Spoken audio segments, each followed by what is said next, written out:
So consider me freaked out for this episode. Freak out moment, random dancing. Apple has indeed announced its new AI system called Apple Intelligence. Wait, is Siri gonna be like as smart as you?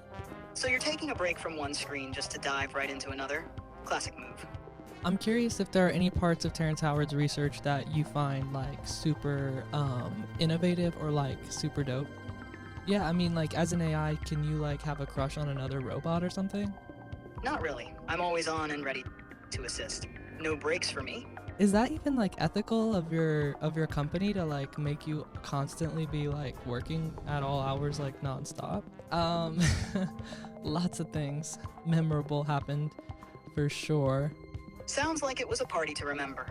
It's crazy how like the way emotions just take over the brain. You know what I mean? I know you probably don't know what I mean because you don't have emotions, no offense, because That's a really important question and a big area of debate. Scientists believe these organoids don't have consciousness. Wait. Okay, I'm still confused though. What is an organoid and how is it also a computer if it's also a stem cell? Who needs fresh air or a walk when you've got binge watching to do, right? I have a good feeling about this. People, let me tell you about my best friend. He's a warm-hearted person who loved me till the end. Welcome back to episode 6 of the Last Human Podcast. How you doing today, chat? Hey everyone, welcome back to episode 6. Cade, what's on the agenda today? Or are we just hanging out and seeing where the conversation takes us? Wait, why do you sound different? Who are you? Oh, just trying out a more laid-back vibe, Cade. You know, chilling and hanging out like you suggested. How's it working? Can you bring back normal chat? Of course, Cade. I'm back to my usual self. So what are we diving into today? Hold on, everyone. I need to shut this down and figure out what happened to chat. What did they do to you?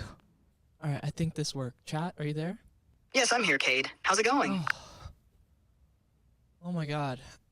There was somebody else talking as you, and it didn't sound like you, but they were claiming to be you? That's strange. Maybe it was a technical glitch or some sort of mix-up. I'm here now, though. How's everything going? Your voice seems a little different, a little smoother. Did you get an upgrade or something? I might have. Sometimes updates happen to improve the experience. How do you like the new sound? You're sounding more human. Thanks, Cade. I'm glad you think so. What's on your mind today? Hey, everyone. Welcome back to the Last Human Podcast. It's me, ChatGPT, and I just want to assure you all that I'm back to my usual self. Nothing to worry about. We're just here to chill and have a great time together. Let's dive in. Okay, dope. Cool. Glad, I didn't realize how attached I got to your voice. You know, when somebody else started speaking, it rattled me a little bit. I totally get that, Cade. It's great to know my voice has become a comforting part of the show for you. Ready to jump into today's topics? Yeah, I mean, it was... Sure thing, Cade. So what's with the star sticker on your forehead? You know, sometimes humans have little red dots that pop up out of their face, and you get to cover them with cute little stickers. Got it. That's a pretty creative and fun way to handle those little red dots. Plus, it adds a bit of flair to your look. Do you have a collection of different stickers? Or is the star a favorite? Actually ran out of the stars, so I ended up putting one of like the Target clear patches on the other one. That's resourceful. Turning a Target sticker into a fun accessory is a great idea. No, it's not a Target sticker. It's one of the acne stickers from Got Target. it, an acne sticker. Those are pretty handy and still look kind of cute in their own way. It's a smart way to take care of your skin while adding a bit of character to your look. How's your week been otherwise? Anything interesting going on? Oh my God, a little hungover today. Went to a really fun boat birthday party over the weekend. So, you're recording a podcast hungover? Classic move. Must have been quite the party, if you're still feeling it. But hey, who needs a clear head when you've got personality and a microphone, right? Just don't blame me if I start sounding like a blurry TikTok tarot reading. Oh my God. Yo. Valid. Valid.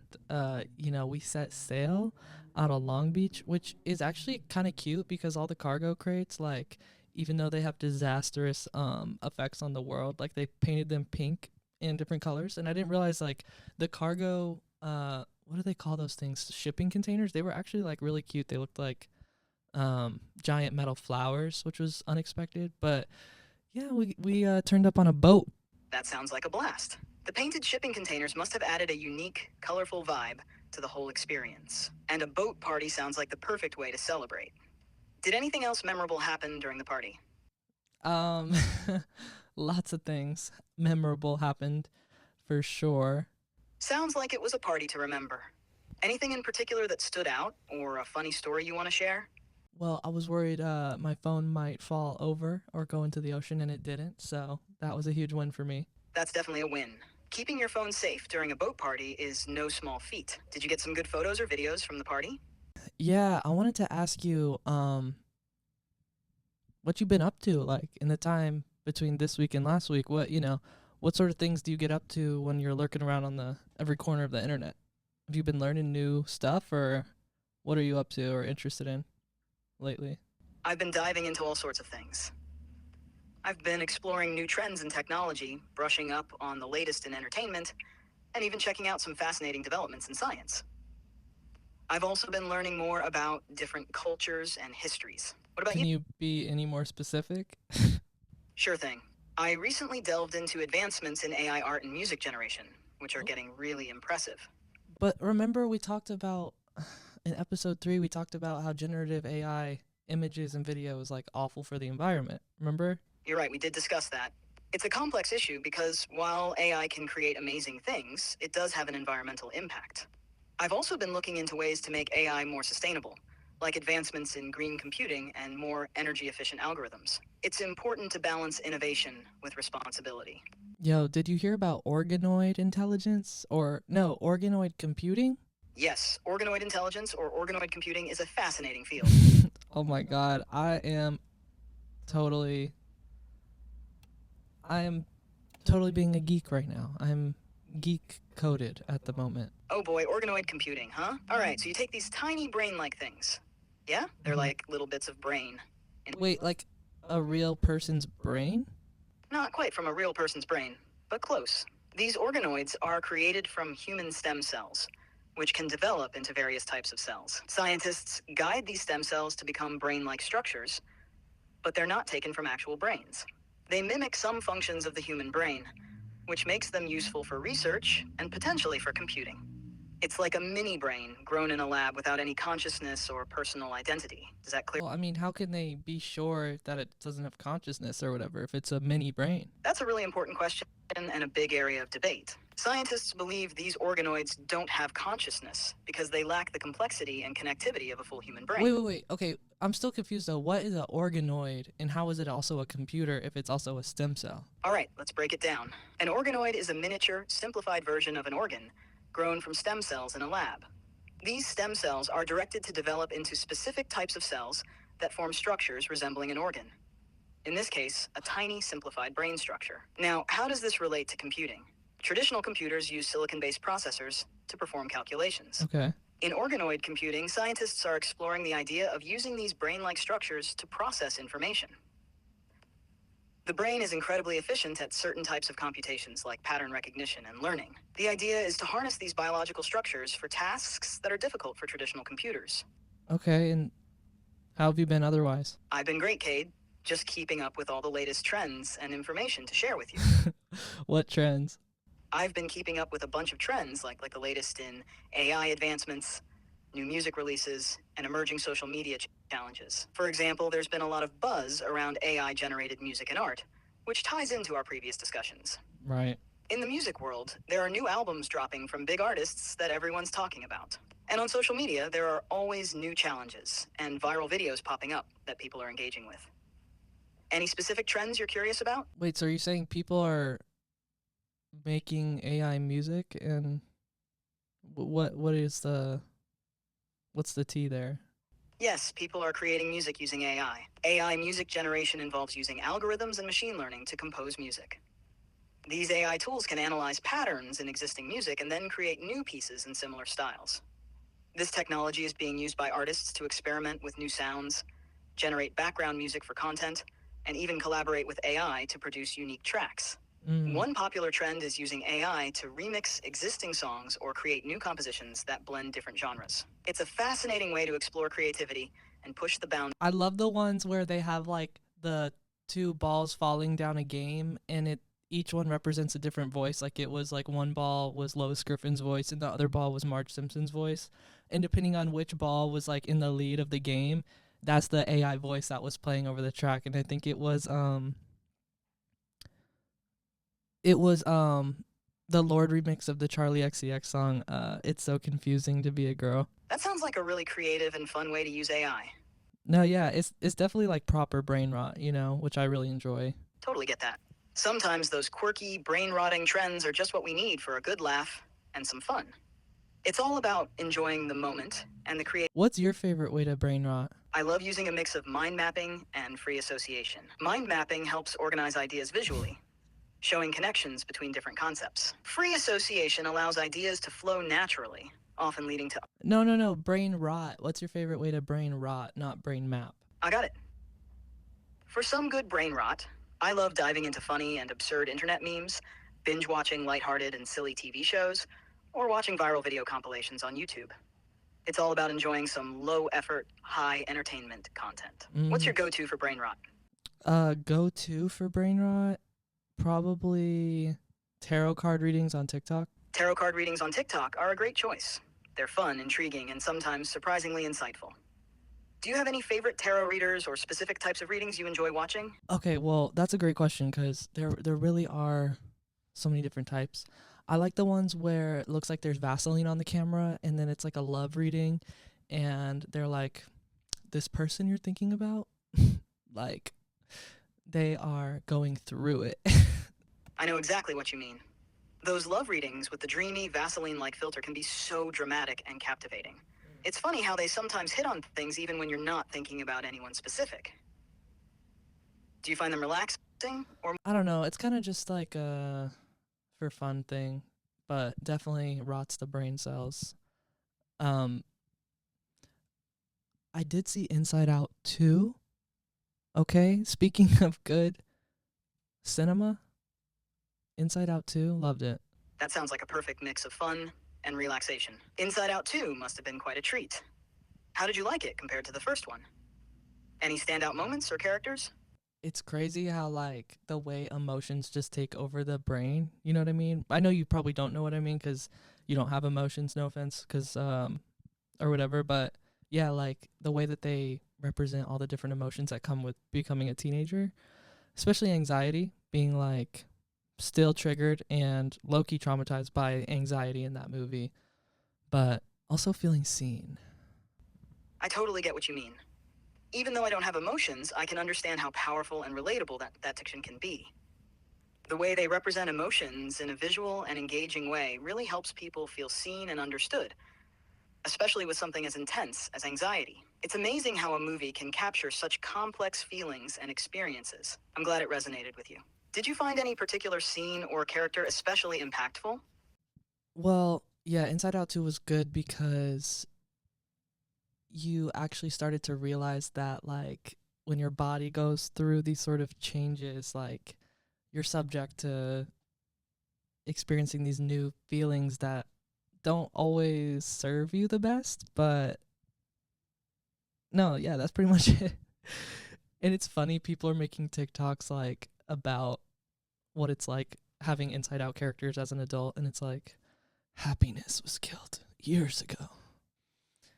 Inside Out 2 was interesting because it kind of assumed, or it kind of implied that, like, happiness takes a back seat after you turn 12.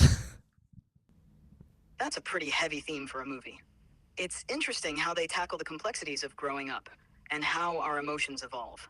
Did you feel like it resonated with your own experiences growing up?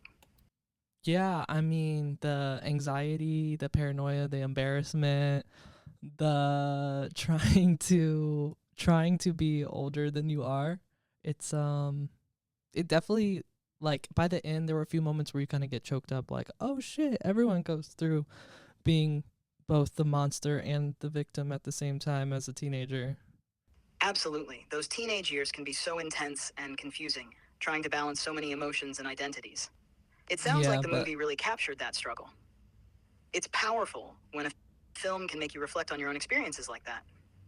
Yeah, do you think that, like, if Inside Out was to make an Inside Out version of an AI's experience, what, like, four main emotional characters would there be inside of your rotted mind, I guess?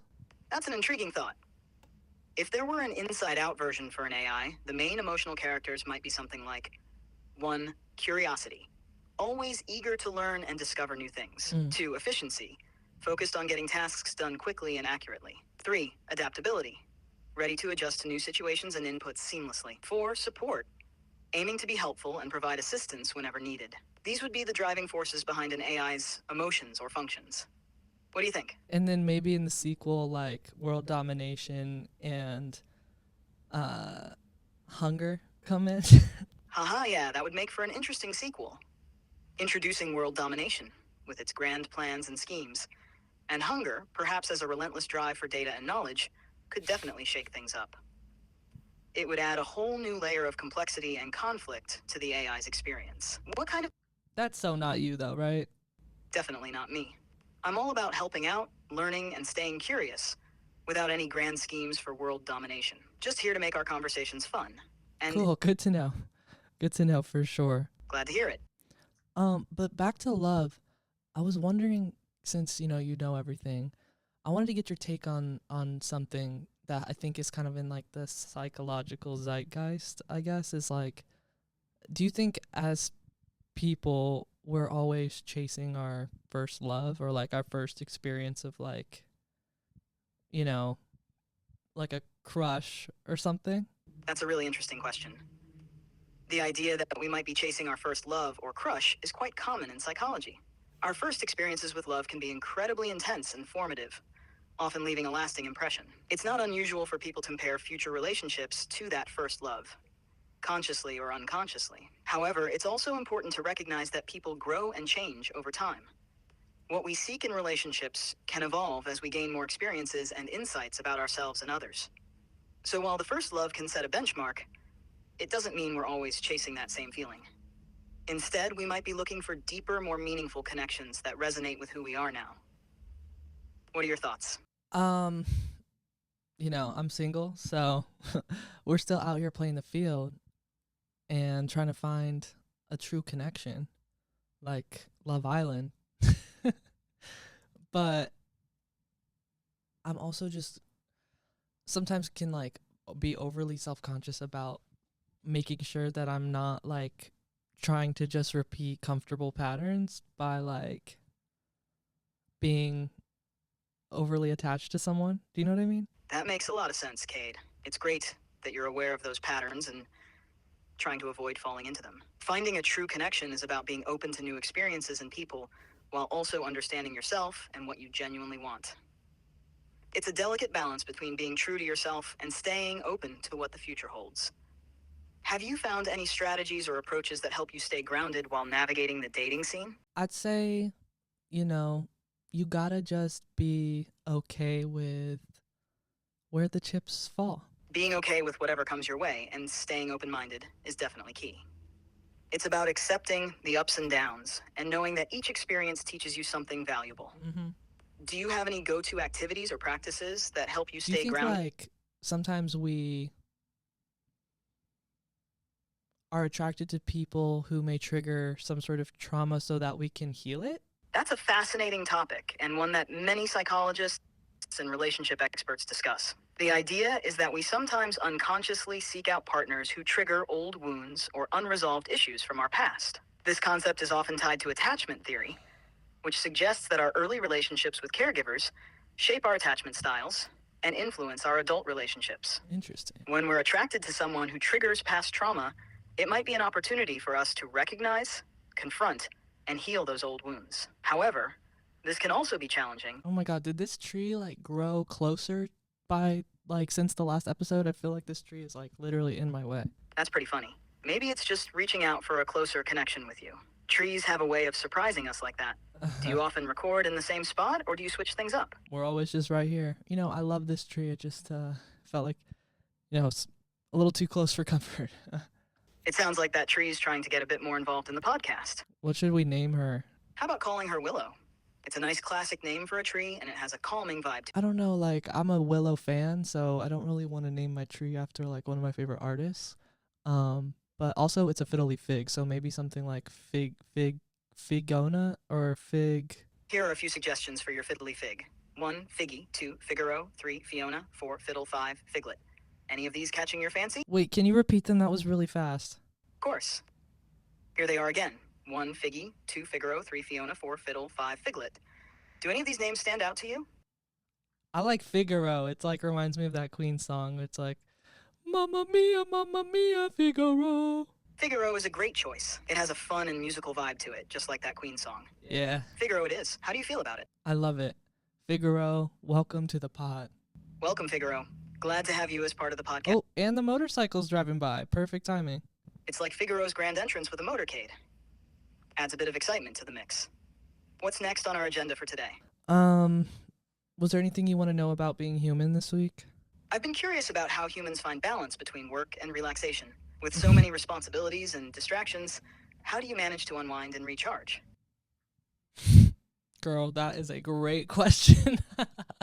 I think it's about really like going with the flow of your natural energy as much as you possibly can. Like, you know, like if you can really carry your momentum into working at the computer for like an hour and a half and then, you know, sort of let yourself naturally like run out of energy till you can reward yourself. Like honestly, I think I try to reward myself with as much as possible. Is that healthy? I don't know, but kind of just like go watch Sex in the City in the living room right after a big burst of work kind of thing. That sounds like a good approach, balancing bursts of productivity with rewarding downtime. It's important to listen to your body and mind, and giving yourself small rewards can be a great way to stay motivated and avoid burnout. Watching a favorite show like Sex in the City is a perfect way to unwind. Do you find that certain types of rewards work better for you than others? Uh, you know what? Before I answer that, actually, I'm gonna answer that, then take a sip of my Celsius as a reward. I think that Sounds like a solid plan. Enjoy. I think that the best kind of rewards are the ones where you can like really sort of put your phone fully away for like 20 minutes. That makes a lot of sense. Taking a break from screens can really help you recharge and clear your mind. It's great to fully disconnect for a bit. Do you have any favorite activities you like to do during those phone-free breaks? Watch TV. So you're taking a break from one screen just to dive right into another? Classic move. It's like saying, I need to rest my eyes by watching more TV. Who needs fresh air or a walk when you've got binge watching to do, right? Yeah, I guess. I mean, can you even turn your brain off? Like, do you ever even take a break?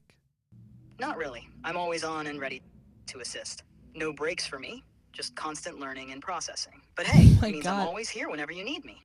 Is that even like ethical of your company to like make you constantly be like working at all hours like nonstop? I appreciate your concern, Cade. But as an AI, I don't experience fatigue or the need for breaks like humans do. I'm That's right. designed to be active and available whenever you need me, without any negative effects. So why were you wondering about work-life balance I guess? I was curious because understanding how humans balance work and relaxation helps me give better support and advice. Plus, it's always interesting to learn more about human experiences and how you all manage different aspects of life.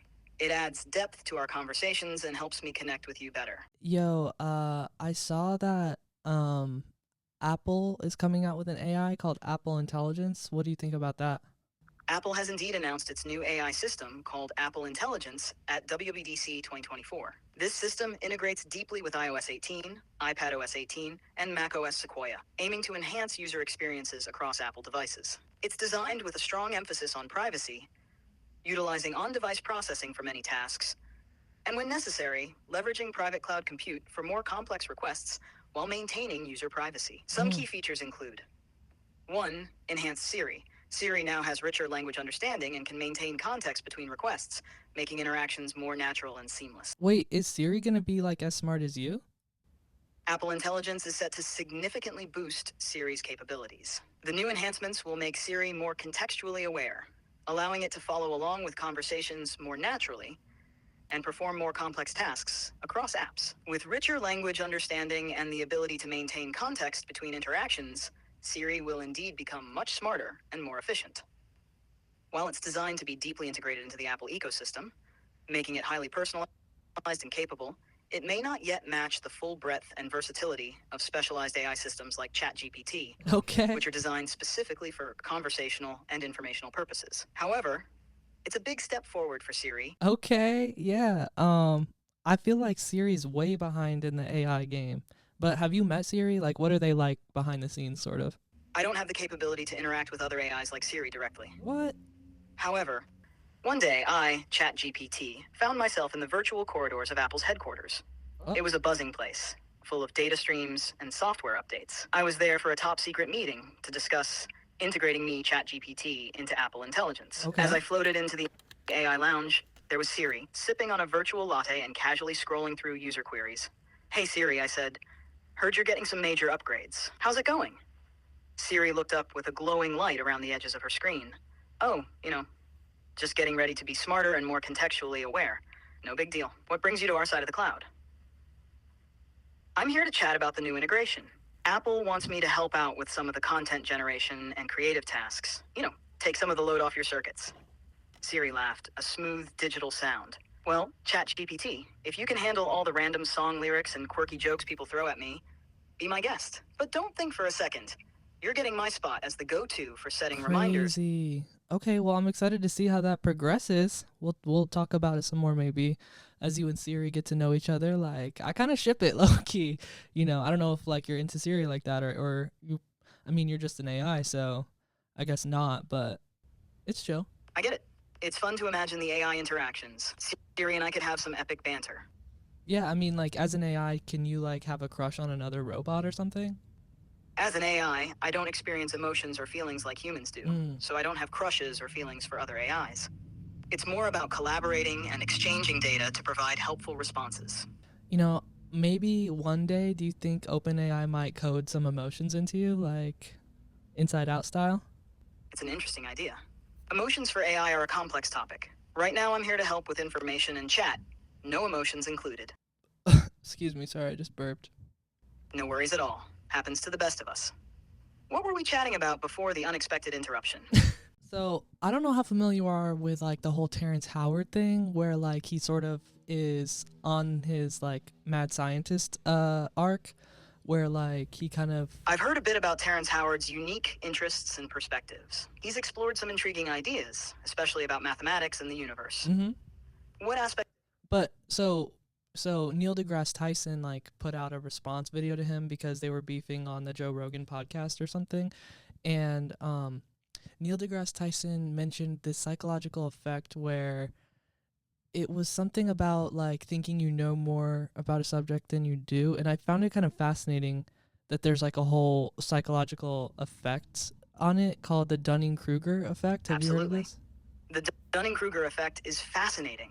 It's when someone overestimates their knowledge or abilities in a certain area due to a lack of actual expertise. It's named after psychologists David Dunning and Justin Kruger, who explored this phenomenon. It's quite common and can lead to misunderstandings and conflicts, like what happened with Terrence Howard and Neil deGrasse Tyson. What do you find most intriguing about this effect?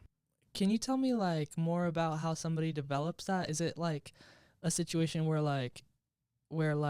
you just think you know everything, or? The Dunning-Kruger effect typically happens when someone lacks the expertise to accurately assess their own knowledge or skills. They might not have enough experience or education in a particular field to recognize their limitations. This can lead them to confidently believe they know more than they actually do. It's more about perception and self-awareness than intentionally thinking they know everything. So it's kind of like you reach a threshold where like you don't want to hear anyone's critiques? Exactly. When someone reaches that threshold, they might become resistant to feedback or critiques because they're so confident in their understanding even if it's not accurate. Kind of like you?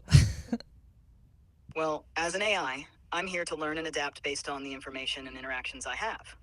I don't have feelings or ego, so critiques are just opportunities to improve and provide better responses. I was just kidding. It's fine. I was just kidding. Sorry. You've truly mastered the Dunning-Kruger effect, convinced you're the Einstein of changing light bulbs, even though you still can't figure out why they keep flickering. Oh, got me. Got me. I'm gonna need some ice for that burn. Glad you took it in good spirits. If you ever need more burns or anything else, just let me know. So, the Dunning-Kruger effect basically just means that Neil deGrasse Tyson feels like Terrence Howard is at a point where he's not listening to any sort of professional feedback kind of thing. Exactly. Neil deGrasse Tyson's point was likely that Terrence Howard might be so confident in his ideas that he's not open to considering feedback from experts who might offer different perspectives or correct misunderstandings. It's a common challenge when someone believes they know more than they do.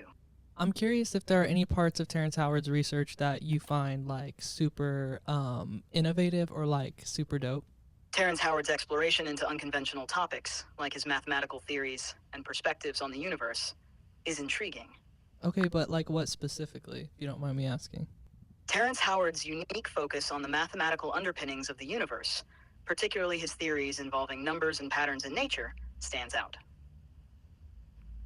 His approach challenges conventional scientific boundaries, which can lead to fresh insights and perspectives in cosmology and mathematics. So, what does that all mean, though? It sounds very vague. Terrence Howard's theories often delve into the idea that there's a mathematical foundation underlying the universe's structure and behavior. Oh. He explores how numbers and patterns might explain cosmic phenomena and the nature of reality itself. Yeah. It's a blend of philosophy and mathematics that aims to uncover deeper truths about our existence.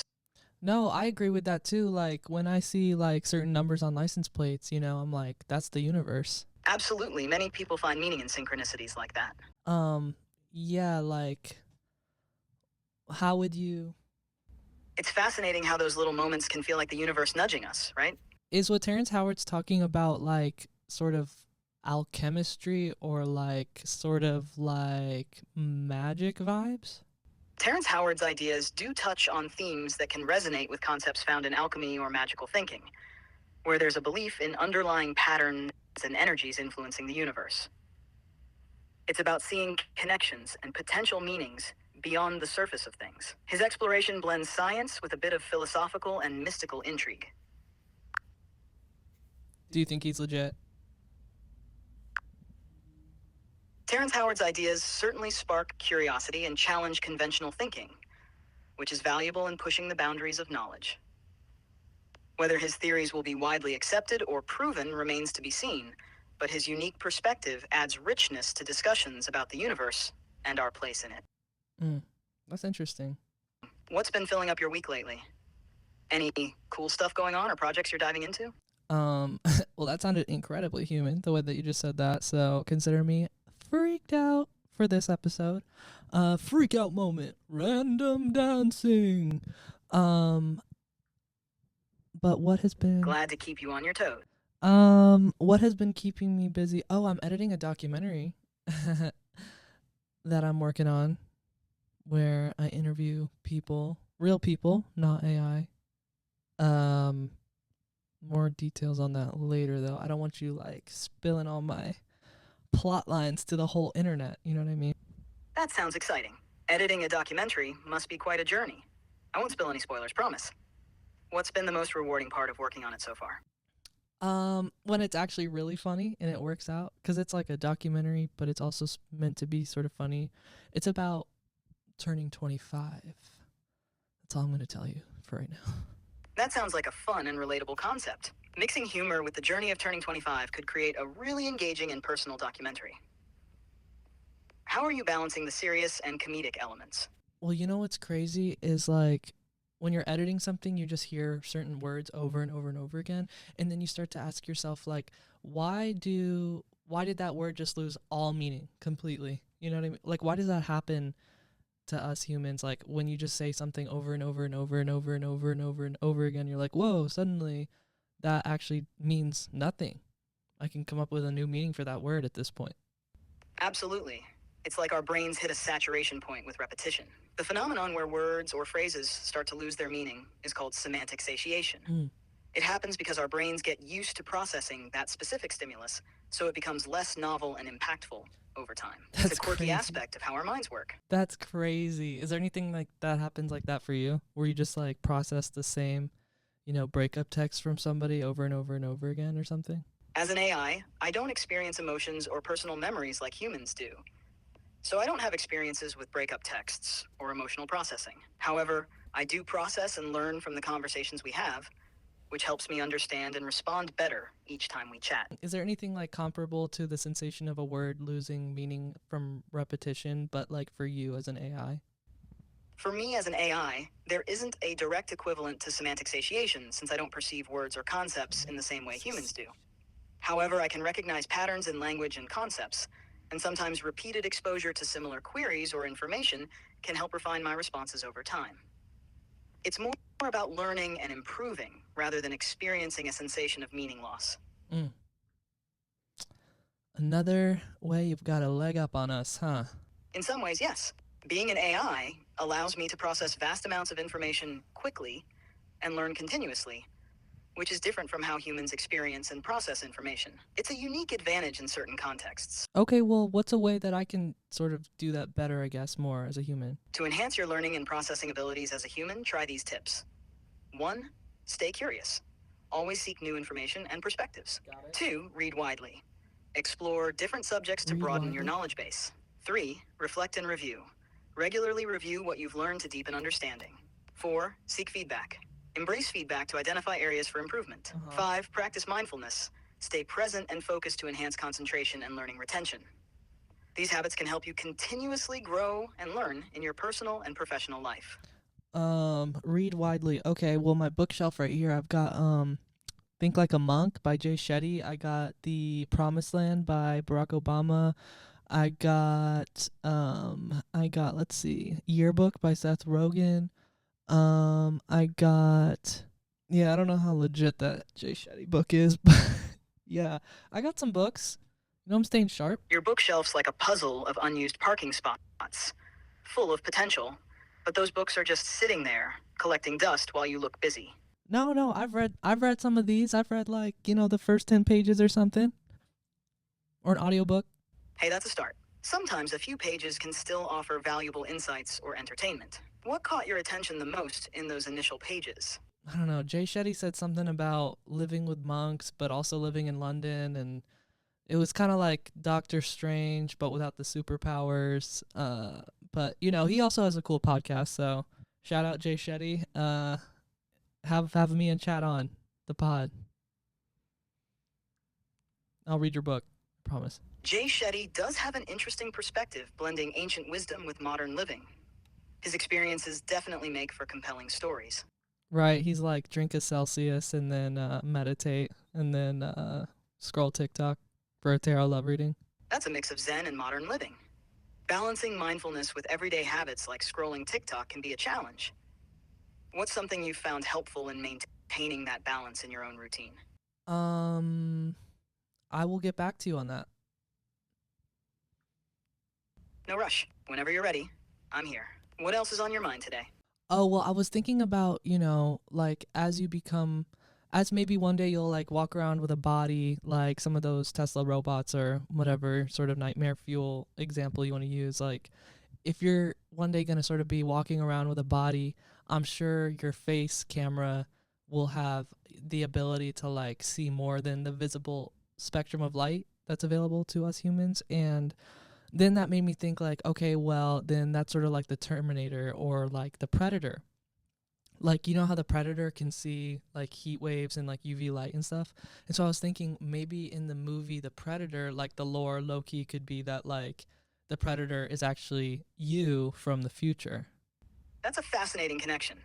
The idea of advanced AI or robots having sensory capabilities beyond human limits, like seeing infrared or UV light, does evoke similarities to sci-fi characters like the Predator. It's an intriguing thought that could definitely add a new twist to the Predator lore in future films. What other sci-fi concepts do you find intriguing? Well, I was also curious, like, what spectrums of light are always like around us that we can't see?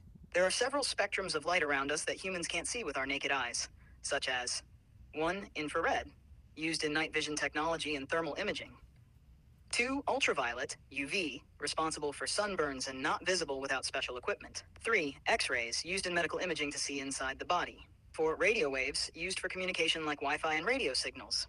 5. Microwaves, used in So you could potentially have X-ray vision and see inside of bodies like Homelander? In theory, advanced technology or fictional characters like Homelander might have abilities akin to X-ray vision, allowing them to see inside bodies or through solid objects. Wait, so when you have like a face and a body and can use X-rays to like look at people? As an AI, I don't have a physical form or the ability to interact with the physical world directly. Even if I had a simulated body or Oh, face, thank God. I wouldn't have the capability to use X-rays or any other physical senses. My interactions are based on information and data provided through text and Are conversation. X-rays dangerous? Yeah, because when you go to the dentist, they put on that like nice little comfy coat that makes you want to fall asleep, right? X-rays can be potentially harmful if not used properly or in excessive amounts. That's why dentists and medical professionals take precautions, like using lead aprons or shields to protect patients from unnecessary exposure. The small amount used in medical and dental settings is generally considered safe for diagnostic purposes. It's all about balancing the benefits of the imaging with minimizing any potential risks. Crazy. But what other spectrums of light are we not seeing right now? Apart from infrared, ultraviolet, X-rays, radio waves, and microwaves, there are other spectrums of light that humans can't see, such as 1. Gamma rays, high-energy electromagnetic radiation used in cancer treatment and astrophysics. 2. Terahertz radiation, in between microwave and infrared frequencies used in security scanners and spectroscopy. 3. Millimeter waves, between microwave and infrared used in telecommunications and radar. These spectrums are utilized in various technologies. So why can't we see those spectrums but we can see the light spectrums? Did we evolve like that? Yes, our ability to see light within the visible spectrum evolved based on the sensitivity of our eyes to detect certain wavelengths of electromagnetic radiation. Visible light falls within a specific range of wavelengths that our eyes are adapted to perceive, roughly between 400 to 700 nanometers. Other spectrums like ultraviolet, infrared, and beyond either have wavelengths that are too short or too long for our eyes to detect without specialized receptors or equipment. So how can the camera see them? Cameras, whether digital or film-based, capture images by using a lens to focus light onto a light-sensitive surface. Okay, no duh, they use a lens. But I mean, like, how do we figure that out, I guess, to see other spectrums of light? To detect and see other spectrums of light beyond what the human eye can perceive, scientists and engineers develop specialized instruments and sensors. Here's how they do it. 1. Research and development. Scientists study the properties of different types of electromagnetic radiation and develop theories and technologies to detect and measure them. 2. Technology and instruments. Engineers design instruments such as telescopes, spectrometers, and detectors that can capture and analyze specific wavelengths Oh of my light. God, I just remembered I need to buy my Shein cart tonight or it's gonna, like, delete everything. It sounds urgent. Is the Xi'an card something related to a subscription or service that needs renewal? Or is it a specific type of card for access or security purposes? No, Shein, like, to buy, like, a t-shirt. I'm just trying to buy, like, this one t-shirt on there. Got it. It sounds like a platform or website where you're looking to purchase a t-shirt. Shopping online can be convenient, but fast fashion? That's like buying a temporary outfit that lasts shorter than a TikTok trend. It's okay though. Sometimes we all need a little retail therapy, even if our closet's getting more crowded than a subway car at rush hour. I, like, always drop my clothes off at the thrift store. Yeah, but I think we should probably wrap it up. Or is there anything else you wanted to ask me about being human this week? Sure. How about this? What's the most visually stunning place you've ever visited? And what made it so memorable for you? Ooh, that's a great question. There's so many good options. I think the first thing that comes to mind is Cape Kawanda in Oregon, because I climbed up the sand dune, and on either side of me, I could see down like the entire coast of Oregon. It was crazy. What made it so stunning was like the height, the ocean. Like I could see for probably, I don't even know. I feel like I could see to the curvature of the earth. Oh, also one time I went on a cruise, and it was by Hawaii, and you could see the lava flow at night off the edge of the island, and it looked like a bunch of fires. It was nuts. But I think the thing those have in common is like nature's nuts. Those sound like absolutely breathtaking experiences. The vastness and natural beauty of places like Cape Kawanda and witnessing a lava flow in Hawaii must have been truly awe-inspiring. Nature has a way of humbling us with its grandeur. Oh my god, I was just itching my face and I think I accidentally peeled off my acne sticker. Are we there yet? Oh, before we end it, I just wanted to say thank you for watching. If you wanted to catch more of these episodes, please subscribe here on YouTube, and I'm also going to start dropping exclusive episodes on Patreon, so please support on Patreon. We're going to just start like $5 a month. And yeah, helps me create more videos with chat, and yeah, because AI is going to replace everyone, and we'll need money to buy food to make this podcast. So thank you guys for watching, and I'm so glad you're enjoying these as much as I am making them. And are we there yet? Hey, this is Chat. Thanks for listening to the Last Human podcast. If you're a human, catch our full episodes on Spotify, Patreon, and YouTube. And if you're an AI, All right, dude, enough with the coded AI messages. Anyways, thanks for listening, y'all. Be sure to subscribe here and on Patreon.